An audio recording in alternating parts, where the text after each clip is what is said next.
आप लोग तो कुछ नहीं पूछ रहे हैं। मैं अब छांट छांट के इम्पोर्टेंट कुछ चीज़ें रहेगी उसको मैं आपको बता रहा हूँ।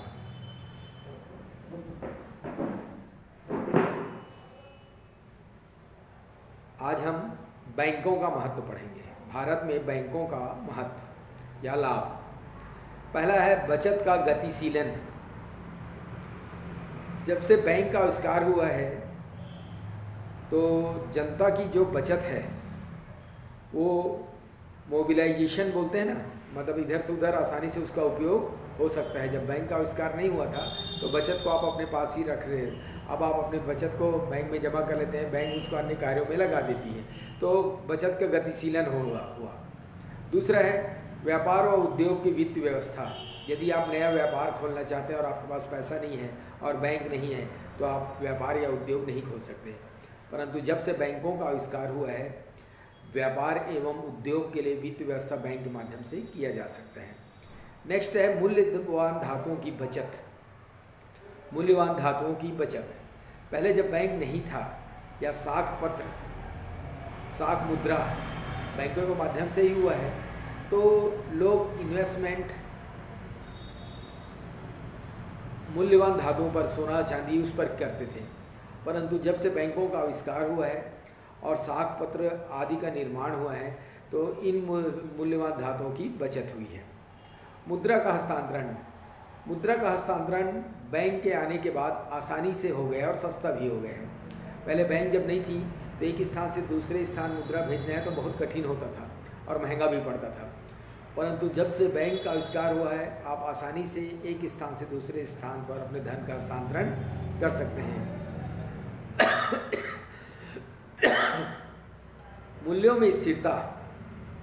साख नियंत्रण एवं साख सृजन की उपयुक्त नीति अपनाकर बैंक मूल्य स्तर में होने वाले अनावश्यक उतार चढ़ाव को प्रभावी ढंग से नियंत्रित करने में सहायता प्रदान करती है। इससे अर्थव्यवस्था सुदृढ़ होती है।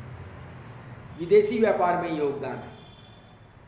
देशी व्यापार के साथ साथ विदेशी व्यापार की वित्त व्यवस्था में भी बैंक का महत्वपूर्ण कार्य है। भाई हम पहले विदेशों से व्यापार नहीं कर पाते थे क्योंकि वहाँ का मुद्रा हमारे पास नहीं होता था। परंतु जब से बैंक का आविष्कार हुआ है, बैंक का निर्माण हुआ है, तो बैंक उस मुद्रा, हमारे देश की मुद्रा को दूसरे देश की मुद्रा में आसानी से परिवर्तित कर सकती है, जिससे विदेशी व्यापार को प्रोत्साहन मिलता है। बड़ी राशि के भुगतान में सुविधा। यदि आप बाहर के व्यापारी को बड़ी राशि का भुगतान करना है तो बाहर इतनी बड़ी रकम को ले जाना बहुत कठिन होता है, चोरी होने की संभावना रहती है। परंतु जब से बैंकों का निर्माण हुआ है, बड़े बड़े भुगतान आसानी से बैंकों के माध्यम से किया जा सकता है। बैंकिंग आदत का विकास। बैंकिंग आदत का विकास आप वर्तमान में देखते नहीं, कोई कैश में लेन देन नहीं होता, सब बैंकों के माध्यम से हो जाता है। तो इन आदतों का विकास होता है जिससे किसी प्रकार की धन की हानि होने की संभावना नहीं रहती। ग्राहकों की सेवाएं। बैंक अपने ग्राहक की ओर से कई प्रकार की सेवाएं प्रदान करती है, जैसे बिजली का बिल पटा देना, टेलीफोन बिल पटा देना, बीमा की किस्त पटा देना। ये सब कौन कर देता है आपकी तरफ से? बैंक कर देता है। पूंजी निर्माण में सहायक। आप अगर अपने पास कुछ पैसा रखे हैं तो कुछ दिन उसे आप सुरक्षित रख सकते हैं, उसका किसी न किसी माध्यम से वो खर्च हो ही जाता है। आप पॉकेट मनी को ही ले लीजिए, एक आध दिन 100 रुपये रखे रहिए, एक दिन रखेंगे, 2 दिन रखें, तीसरे दिन वो क्या हो जाता है? खर्च हो जाता है। तो हमारी जो बचत है उसे हम अपने पास ज़्यादा दिन तक बचा कर नहीं रख सकते, कहीं ना कहीं वो खर्च हो जाता है। परंतु जब से बैंक का आविष्कार हुआ है या बैंक का निर्माण हुआ है, हम उस बचत को बैंक में क्या कर देते हैं? जमा कर देते हैं, जहाँ वो सुरक्षित रहता है। लोगों के जीवन स्तर में वृद्धि।